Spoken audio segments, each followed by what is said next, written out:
Hi, I'm Dan Schinder. And I'm Steven Schinder. And this is Yesshift, a father-son podcast. He's the father, I'm the son, and we talk about the band Yes. Whoop, go ahead. I was going to say, as well as its members and all their side things that help us to branch out and whatnot, I guess. The shenanigans, the fiascos, the twists and turns, and all the shifts through over 5 decades of Yes. And 2 generations of Yes fans. So we kind of have some different perspectives and some different musical sensibilities as you do. And whatever we talk about on the show, we invite you to comment. You can comment on posts where comments are enabled, whether it's on our Facebook page at facebook.com/Yesshift. We're also on anchor.fm/Yesshift. You can always write us at yesshiftpodcast@gmail.com. And Steve, today we got 3 birthdays of Yes members for January to celebrate. So figured we'd talk about them. Yeah, and they all take place within the same week. So we figured we'd get this recorded as like, you know, I guess it's the podcast equivalent of a quote unquote joint birthday party. There you go. Yeah, so let me just read off their birth dates real quick. So first up, we have Tony Kaye, born Anthony John Selvage, for those who don't know, on January 11th, 1945. We have Trevor Rabin, born January 13th, 1954. And Jon Davison, born January 16th, 1971. And that right there is kind of like 3 different generations of Yes members, if you really think about it. Yeah, it is. I forgot about Tony's birth name. Do you know where Kaye came from? I'm not exactly sure. Like, my assumption, which could be wrong, is that maybe it's because keyboards begins with a K. Like, that'd be kind of a cute reasoning, but I don't know if that's why. Sometimes I've seen people go with a mother's maiden name that's a bit more palatable or easier to remember, more marketable or something like that. It's funny because I think the last name Selvage sounds really cool to me, but I mean, after all these years, I'm so used to Tony Kaye, you know? Yeah. Quick side note on names. Yeah. Rod Morgenstein, good friend and the drummer for Dixie Dregs and a lot of other things. So Rod Morgenstein told a story once where when he made it, like when he was making it with Dixie Dregs or getting a record deal, Rod went to his dad and said, Dad, do you think I should change my name for Showbiz? And his dad said, what's wrong with Rod? Like it never occurred to him he was referring to his last name. Right. But let's start with Tony. And folks, to celebrate the birthdays, we're going to kind of talk about our favorite works by each of these 3 artists, whether it's their Yes contributions or anything outside of that. So where do you want to start with Tony, Steve? Right. So I know he did some stuff before Yes, like he was in a band called the Federalists, but I'm not very familiar with that period. So I guess we could start by like talking about like the original incarnation, and I guess the Yes album as well. And you know, it's weird, people see the Banks albums as one era and the Yes album as the next, but in my head I see those 3 albums as one little era. I think Tony Kaye kind of plays into that as like the through line, and it also helps out like after that you have the Roger Dean stuff and the proggier, crazier stuff, I guess. No, I totally agree. Tony is the through line with that and stitches it all together. And not that Steve Howe didn't change anything, but it is sort of, to me, that same era because it also is pre-Roger Dean and everything else that came with that. And it doesn't minimize what Steve brought to the table. There's certainly like this jump, not necessarily up, but into this other area that Steve brought. But that didn't work out with Tony. Mainly, I think, because of musical sensibilities, which might have led to some personality things. But I agree. And I think there would be no Yes today without Tony Kaye. And That's sort of a cavalier thing to say, because who knows It's who really else. cool how that rhymed. Yeah.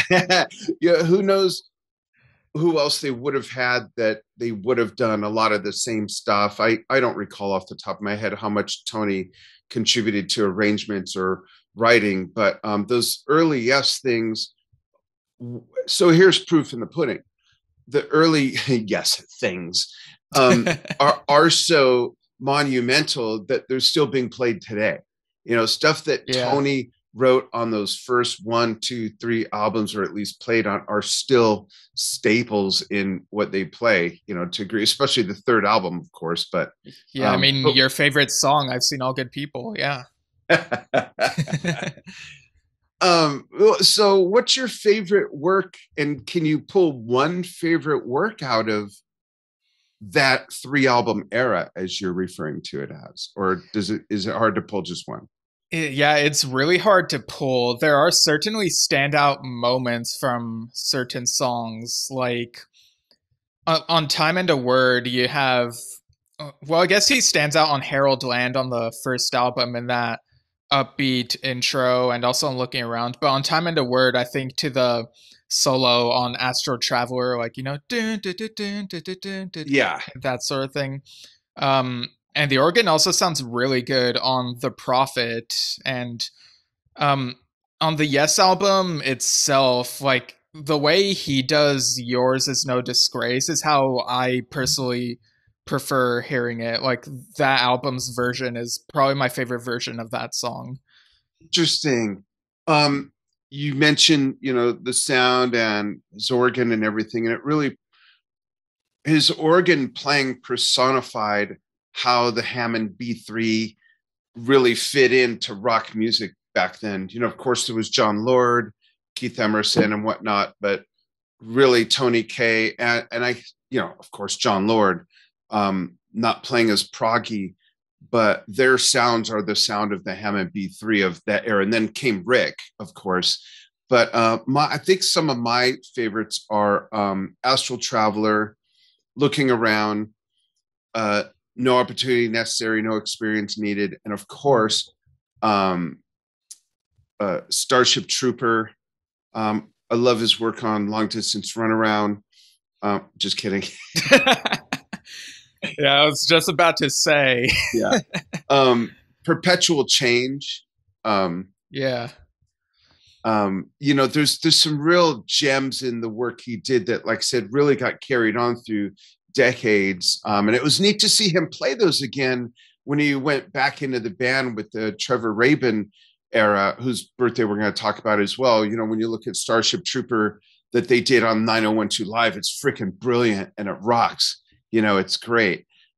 So some great contributions. Are you that familiar with Badger? I've listened to a bit at least. So, yeah, I was about to say that another reason for Tony's departure from the band, which he mentioned on, I think we've mentioned it before. There's this podcast he was on recently called The Hustle. He says that he wanted to go into a more blues rock direction. And with what I've heard from Badger, I do sort of hear more of that like straight ahead, like rock type of feel. And in that 70s period, he also toured with David Bowie, whose birthday is today as we're recording this. Oh wow. Yeah, and January 8th. Wow, that's right. Yeah, and he also played with Detective and also with Badfinger, another band that begins with a band B and ends with an R. I forgot about his work with Badfinger. Yeah, I've heard like a power pop song by them, and yeah, it's like look at the music video. It's like, yeah, that's definitely him there. He's like getting closer to how he looks in the 90125 period. But what about you? Are you familiar with any of that stuff? Just the Badfinger stuff. I don't know why I forgot about that. I can't pick out exactly what songs he played on with David Bowie because I wasn't that familiar with it. There's a couple Badger songs I like that I can't remember the name of. I'm really most familiar with his work with Yes. but you're right. He was, at least at the time, a more traditionalist. So it totally makes sense what you say about him wanting to go into more straight ahead and blues oriented rock, because he was kind of like he was averse to the synthesizer movement at the time. And yes, wanted to get more, and they did, esoteric and, Yeah. experimental and whatnot. And then they ended up defining, if not inventing, prog rock. Maybe inventing isn't the right word, but certainly defining it. Like everyone was doing. How many times have we talked about this? But everyone was doing prog, and they kind of got into prog, and then they went way up here, and Yeah. everyone was like, "Okay, so that's what prog really is," with Close to the Edge. Yeah, like Peter and Tony feel like they had their own direction they want to go with rocky stuff, and Bill wanted jazz. So, like, Yeah, John and Chris being consistent in that period and getting other people like Steve and Rick, and then Alan staying with the band for so long. It's like, yeah. yeah, And they went through Steve, like some changes. yeah, Steve was the equivalent of bringing in um, like Pete Lockett, our friend who's a great drummer. He's played with Robert Plant, Peter Gabriel, Amy Winehouse, on and on and on. And Pete can play drum set, but he's also a brilliant world percussionist. And I make that analogy because you bring Steve Howe in, who grew up emulating and playing people like Wes Montgomery and playing jazz. He did know rock and blues, but he brought in all these other instruments like the Portuguese guitar, mandolins. All of a sudden you've got this whole new box of tools and musical sensibilities that Steve brought. And that's a huge part of what really changed things. But let's not also forget the work that Tony did with 90125, Big Generator, Talk, and of course the 2 or 3 measures of music he might have played on Union. Just kidding. But truth be told, out of all those albums, we don't really know exactly how much he played. And I don't mean that in a critical manner, but there is some ambiguity about how much of the keyboards was programmed, how much of it was played by Kim Bullard or someone else, how much of it was. We know that Trevor Rabin plays the piano in the beginning of Talk. Oh, Endless Dream. Yeah, Endless Dream. Thank you. Yeah, So I don't know. I know Tony, but I saw him play all this stuff live. And right. that's good enough for me. I don't care who played it on the album and whatnot. To get up there, do it live. That's Tony Kaye. So if we just sweep all that ambiguity away, what do you like of the return generation work in Yes by Tony? And mine. I'll start with mine, if that's all right, because it's easy. Okay. Yeah, I think I know what's gonna be. Yeah. Yeah. Miracle of Life. I'm presuming you played on it. Yeah, it sounds like him. Yeah. Changes. Those are my 2 biggest hearts. I love. Yeah, he definitely came up with Yeah. yeah. Yeah. That's definitely him. And there's a bunch of others that I like, but those are my biggest standout ones. Yeah. So in terms of how much he played, I think the book, Yes, in the 1980s kind of addressed this. I'd have to look at it again, but if from what I remember, it sounded like Trevor played keyboards on most of 90125. Um, but apparently Tony really likes Big Generator, according to that podcast interview I mentioned earlier, whereas Trevor Rabin is like not so happy with Big Generator and how the production went. And like Tony even suggested that during 90125, he was butting heads with Trevor Horn, and he had the feeling that maybe Trevor Horn would have preferred getting Jeff Downes back in the band, but of course he was with Asia at the Yeah. time. But as far as songs Tony played on in that period, but yeah, I think it's Hearts and Miracle of Life. Like those are the easy ones to pull out, and the ones that I feel very certain that he played on. And but in terms of like seeing like the live versions that he played on, I love what he did on Changes and what was it? Like It Can Happen sounds very nice as well. Yeah. Yeah, that's true. Yeah. Yeah, cool. Happy birthday, Tony Kaye.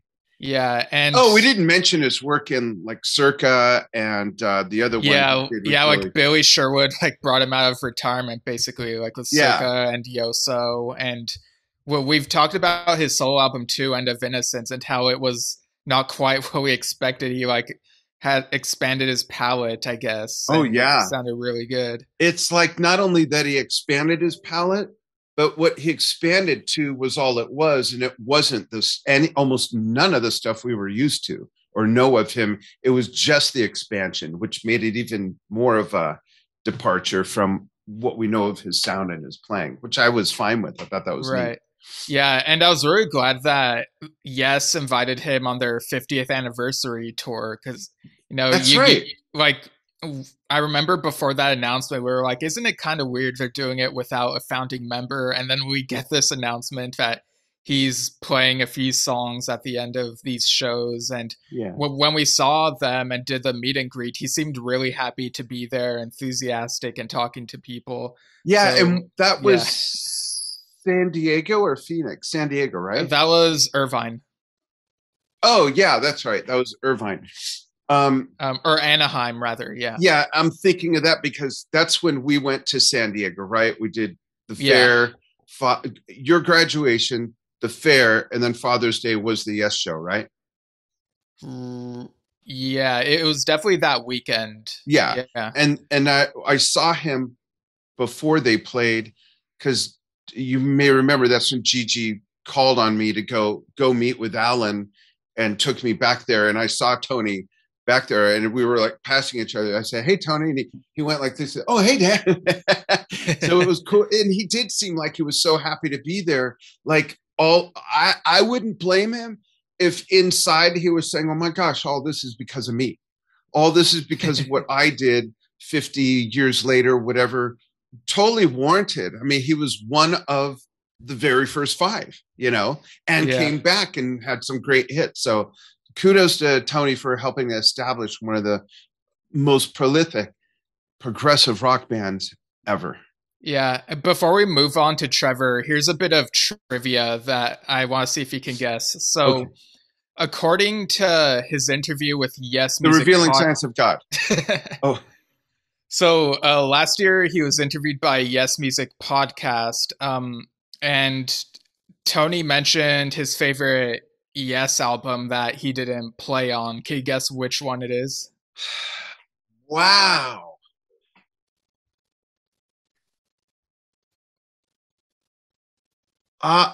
Can I throw two out there? Sure. I'm going to say Fragile or Drama. Nope. I can't imagine. I don't know. It's Relayer. Whoa, I almost jokingly said there's no way it's Relayer. Wow. That's crazy. What a great trivia question. Friends, Yeah. you could borrow that. Impress your friends at a party. Right. Wow. I'd love to interview him and ask him why. What is it? What is it about that? And was he a Patrick Moraz fan before? Does that have anything to do with it? I wonder. Right. Yeah, it's a really cool bit of trivia to know. But yeah, and there's so many questions that go with that. When did you hear it? Like 5 years ago, or when it came out? Was when did he listen to it? You mean? Yeah, because that makes a difference. Was it his favorite since it came out? Was it? That's such a neat topic. Okay, cool. Let's move on to Trevor. Happy birthday, Tony. Yeah, happy birthday, Tony Kaye. And so on to Trevor Rabin. And funny enough, he also was in a band that was named after a critter, rabbit. Critter. Yeah, rabbit with two T's. That's very important to remember because there are other rabbit bands. Right. And yeah, I dipped into them earlier and I listened to the song Charlie, and it sounded very different from what I was expecting. Like I was expecting straight ahead rock and roll, but it felt more like kind of a Life on Mars type of song. I guess like David Bowie's on the mind, so that's why. And what they're wearing in the video is so weird. It's like these red outfits, kind of glam rocky, I guess, with like these red pom-poms on the shoulders. It's so weird. Wow, I don't remember if I've ever seen that. Right, but I listened to this other song by them called Hard Ride, and it's very much what I expected from pre-S Trevor Rabin, very rocky, and his father Godfrey even has like a violin solo on there. It sounds Oh, really that's good. cool. Yeah. Have you heard any of Rabbit or of any like Trevor's early solo stuff? I heard some of Rabbit when I first found out about Trevor when 90125 came out, and I honestly don't remember any of it Okay. and didn't Yeah. have time. I know what you're thinking, folks. I should have done my homework. I didn't have time. I didn't have time. We just decided to do this a couple days ago or something, and I just didn't have time. But that's Right. something we could post about on our page, maybe dig up some stuff. Yeah, his early solo stuff, like from a little bit I've heard, definitely feels more straight up rock and roll. And like the demos that he included on 90124 are like that as well, like before they got more yesified, I guess you could say. Yeah, And so of course after that period he almost becomes part of Asia, but there's even that early version of Only Time Will Tell online somewhere that sounds really weird. But he said like there was no chemistry, but whereas right. with Chris and Alan, there was like a lot of chemistry, even if it was the worst jam ever, in his own words. Um, Like that's funny to hear when you think of those monumental musicians. Like how bad could the jam could have been? You know, right. how bizarre. So what's your favorite work of his with Yes? Yeah, well, you already know when I was a little kid, Owner of a Lonely Heart was my favorite Yes song ever. But like growing up, it has since dropped like toward the bottom because it's like, been there, done that. Um, I love how he does the vocals on Changes, and Talk is very much his album. Like it's definitely the album he's happiest with, which, what a great album to end on with that period. So it would probably be Endless Dream for me. Mm, Um but there are like other great things like the stuff he does on I'm Running sounds good. yeah. And again, Miracle of Life, Lift Me Up. Um and during that period, like it felt to me, it feels to me listening to those albums that he did mature more in his songwriting as the years went by. And that's especially evident on his 1989 solo album, Can't Look Away, where he's talking about apartheid and other stuff. And I it's, loved that album. yeah, and it's like very moving forward with the music technology at the Yeah. time. What about you? Like, what's your favorite Um, Rabin works? I do love Changes and also love his vocals on that. Hearts, I guess the ones I mentioned that are the same with Tony. Changes, Hearts, Miracle of Life. I love Endless Dream. Um, I also like I'm Running from Big Generator.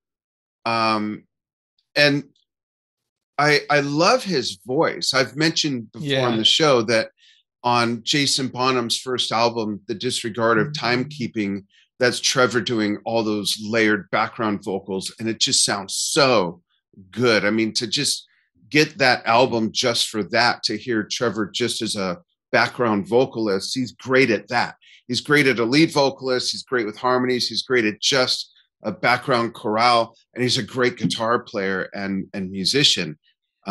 So and of course, I'm not familiar with all his movie soundtracks. I just know that he's done Right. a lot of them. He Yeah. didn't he do Con Air? He did Con Air Yeah, was he one of did them, right? Con Air. And there's been a couple others since, I believe. Yeah, there's been a bunch. One of them that comes to mind is the 90s Christmas movie Jack Frost, where you can even see him playing in the Jack Frost band in the beginning. And I don't remember that. yeah, it's a really good father son movie. It's kind of predictable, but it's a feel good movie. It's like I feel like it deserves more like viewings, I guess. I really enjoy it. Cool. And Yeah, like it's really bizarre that he has like this great voice and then goes and does film score stuff, like as great as it is, but it's like it's just kind of weird. But of course, in 2012, he puts out this other solo album called Jacaranda, which is all instrumental and feels very jazzy in places and operatic in that song Rescue, which he recycled from the Guardian soundtrack. Hmm. I remember you were very surprised when you listened to that, right? Yeah, it was not what I expected. I figured it'd be an elevated version of Don't Look Back. Just Oh, you I mean mean, Can't Look Away? can't look away. What did I say? Don't look back. Don't Yeah, look back. don't look to your left. Right. Yeah, Um, it was not at all what I expected, but I yeah, liked it. I've heard like over the years there have been reports that he wants to do another instrumental solo album and another solo album with vocals on it, like Can't Took Away. So hopefully that comes those come out at some point. And of course he's worked with Yes members since his departure. In 2004, there's that Trevor Horn celebration concert where Rabin joined Jeff, Steve, Chris, and Alan playing Cinema and Don't Never Lonely Heart. Yeah. And then in 2008, he posted on his website that he was invited by Yes management to tour with Yes on their 40th anniversary tour, which at the time was going to be called Close to the Edge and Back. And that was before Jon fell ill and plans changed. But like Trevor said that his schedule wouldn't allow it. But he did guest at a 2010 concert, I believe. Maybe 2009 or 2010. They were in Los Angeles and he guested for Oh Never Lonely Heart. Oh, I don't Um, remember that. Is there video? yeah, there's an audience shot YouTube video somewhere. And Interesting. yeah, and of course we have the whole ARW period, which was weird, but also cool to see him like get back on the road because he said himself it was something he was kind of missing, like being out on the road playing in concert. Yeah, and I love his contribution to Rick Wakeman's Return to the Center of the Earth. Oh yeah. His vocals on that. What's the name of that track he plays on? The where he sings lead. Um, Um, yeah, the name is escaping me. Let me see yeah, if I I can can think look. of the lyrics through. I'm trying to get to where the title might be. Yeah, like that was in the late 90s, right? Yeah. It's I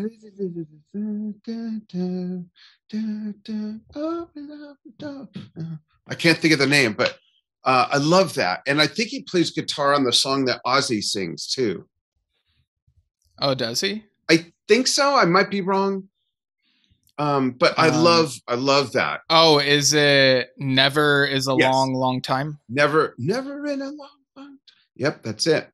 Okay. Folks, if you haven't heard that, get that album and check out that song. Trevor's great on that. His vocals and his guitar playing does a really neat lead, and just he's a great rhythm guitar player as well. I really liked that a lot. So, what's your favorite Yes song that Trevor plays that he didn't originally record? Oh, that's a good question.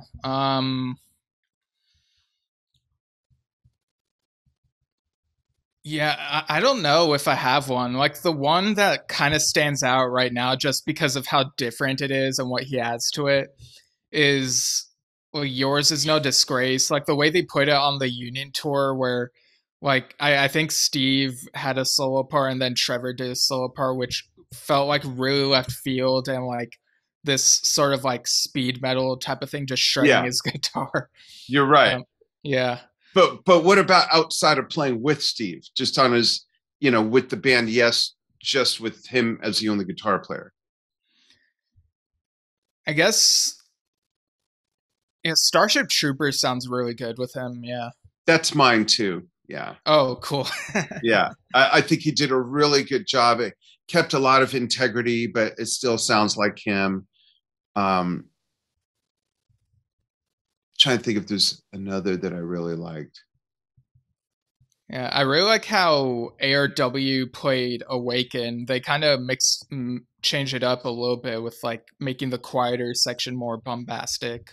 Yeah, I Um, gotta listen to that again. yeah, Yeah. Cool. Happy birthday, Trevor Rabinowitz. yeah. That's Happy his real birthday, last Trevor. name. Yeah, from South Africa. The first South African and Jewish member, actually. Yeah, I think the only one or only South African member at least. Yeah. Right. Billy's dad was Jewish, or was it his mom? And Igor Korchev, I'm not sure. But was Trevor the first non-British member? I think so. No, what am I No, saying? Patrick Patrick Moraz. Moraz was Swiss.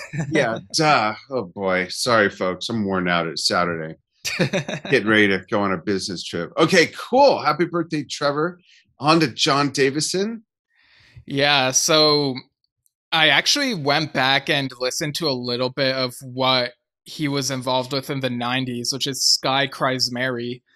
And this was very different from what I'm used to hearing him with. I'm used to hearing him in prog stuff like Glass Hammer and Yes, but Sky Cries Mary was more psychedelic and trance music. Oh, Like going in a trance type of thing. It's very spacey. wow. And I don't think I've heard that. yeah, it even has bits of it has like a 90s feel to it as well. It kind of feels to me like it has bits of that band Garbage. Um and like the music videos that I watched for them, um what were they called? They were like one of them has spin in the title. Um Oh no, it doesn't. It's called Shipwrecked, but in the music video they're like spinning Oh, around and stuff. interesting.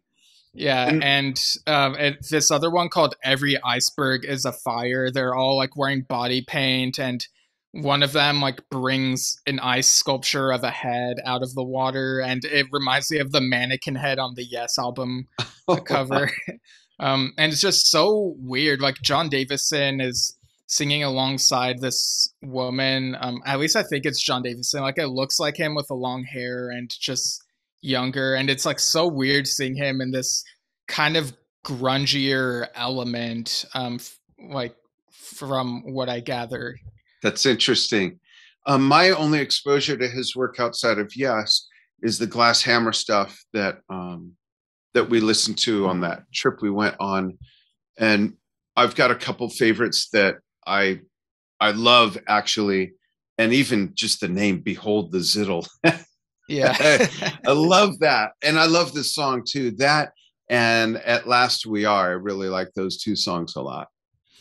Yeah, I also love the epic on that album, like the 24-minute one. Yeah, yeah, yeah. That's Um, right. yeah, If the Sun. Yeah. yeah. And yeah, he had a good stint with Glass Hammer, a few albums with them, but after he was also in a Yes tribute band called Roundabout, and of course eventually he joined Yes when Benoit was feeling ill, and he was basically saying, I don't want to hold you guys back or anything. And like it was almost 10 years ago, like in 2012, Jon Davison joined the Wow. band. Yeah, and he had to like put he had to focus on Yes, so he decided to part ways with Glass Hammer and whatnot. So he's been focusing on Yes since then, with Heaven and Earth and all the touring, and more recently the Quest. And of course he's also working with John Lodge and Oh, dating that's right. his Yeah. daughter and His whatnot. future in-law. Yeah. And I think that live album, John Lodge, The Royal Affair, and After, will actually finally be coming out around the time this episode comes out. Ah, So okay, cool. so it'll be cool to like hear Jon Davison's guest spots on there. Great. So I have two questions. What Yeah. is your favorite work by Jon with Yes that is his original work, that he's his original singer? And what's your favorite work that he's done with Yes singing someone else's vocals? So, in terms of stuff that originated with him, I really love the song To Ascend on Heaven and Earth. Um, it talks about like, life struggles and stuff like that. He's Yeah. also great on Believe Again. I still think that it's a really good opener for that album, even if the results of it as a whole are mixed. For The Quest, I love how like he's just a great singer overall. Like I love thinking back to his contributions on Minus the Man, The Western Edge. But my favorite on there, which is very much him, is A Living Island. And Sister Sleeping Soul is really good too. But A Living Island is my favorite track on that album on The Quest. Talking about the pandemic and like people dealing with it, and also paying tribute to the everyday heroes like who respond to all these emergencies going on. It's just so good. In terms of songs that didn't originate with him, yeah, that's really tough. Like I know that when we saw him sing Awaken with them on the 50th anniversary tour, we were really impressed with like how he sounded exactly like John Anderson during the Master of Images section. But I also love how he also sounds like himself for the majority of the concerts. Like he doesn't sound just like a clone to me. Right. And he's not trying to. Yeah. So for me, working backwards, I agree. I was so taken by his performance on Awaken. I was so compelled. I couldn't wait to talk to him and tell him how that's my favorite Yes song, one of my favorite songs ever, ever, ever. And then he did such a brilliant job. He really did. And it really showed that he could sing. You know what I mean? Because that song Yeah. is just, it's all over the place as far as dynamics and velocity and all of that. So for me, it's definitely that. With his original vocals originating in a work with Yes, I'd say I like Minus the Man, Sister Soul, and I do like the Ice Bridge too. Yeah. Yeah, very strong singing on those songs. Yeah. Another sort of oddball one that came to mind was I really enjoyed how he sang "Run Through the Light" back on the Topographic Drama tour. Oh, I didn't see that. Yeah, it's such an odd song, but it was cool to see him like sing that one because like I'm not sure if that one was played on the original drama tour like It at all. wasn't. Right. Yeah. It. So it was cool that they dug that up. Yeah. Yeah. In fact, I think it's the only song they didn't play. Yeah, because there's only 6 songs, and that's the only one they didn't play. Yeah, it sounds about right. Yeah. But yeah, like I feel like by this point he's pretty much cemented himself as the Yes vocalist, like of this period. And like I don't know if like touring plans for this year will still go ahead as scheduled. The world is ever changing, but Yeah. at some point it'd be great to hear them live again. And Arc of Life, like the band he That's and some of right. the other members are in, Yeah. which sometimes he like shares the vocal duties on in Arc of Life, which was not quite what I expected, but Yeah. Who does the other vocals? Billy? yeah. Yeah. Okay. Cool. I got to get more familiar with that. Lots of fun stuff, folks. And happy birthday, Jon, by the way. Yeah, happy And thanks for birthday. your contributions to one of our very, very favorite bands. And folks, chime in and let us know your favorite work by Tony Kaye, your favorite work by Trevor Rabin, and your favorite work by Jon Davison in Yes, out of Yes, doing stuff by other members of Yes, whichever way you want to comment. Let Yeah, us know. We'll read. favorite meal that they cook. There you go.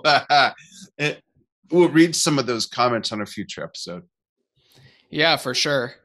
And yeah, I feel like we did it. We covered like highlights from their careers, and yeah, like I'm really surprised that we got through that very like um efficiently, I guess the word would be. Yeah, time wise, we didn't want to spend an hour on that, and I think we covered everything that needed to be covered, could have been covered, wanted to be covered, didn't want to be covered. So folks, tune in on our Yesshift Facebook page, facebook.com/Yesshift. Dig us. If you want audio only and don't want to look at our faces, you can listen to us on anchor.fm/Yesshift. And they can write us too, right, Steve? Hate mail, love mail, suggestions, donations. Yeah, you can write us at yesshiftpodcast@gmail.com, and we might read your comments on the show. And even take a suggestion. Yeah, for sure. Cool. Thanks, everybody, for following what we do. And we will get back with you again very soon. Bye.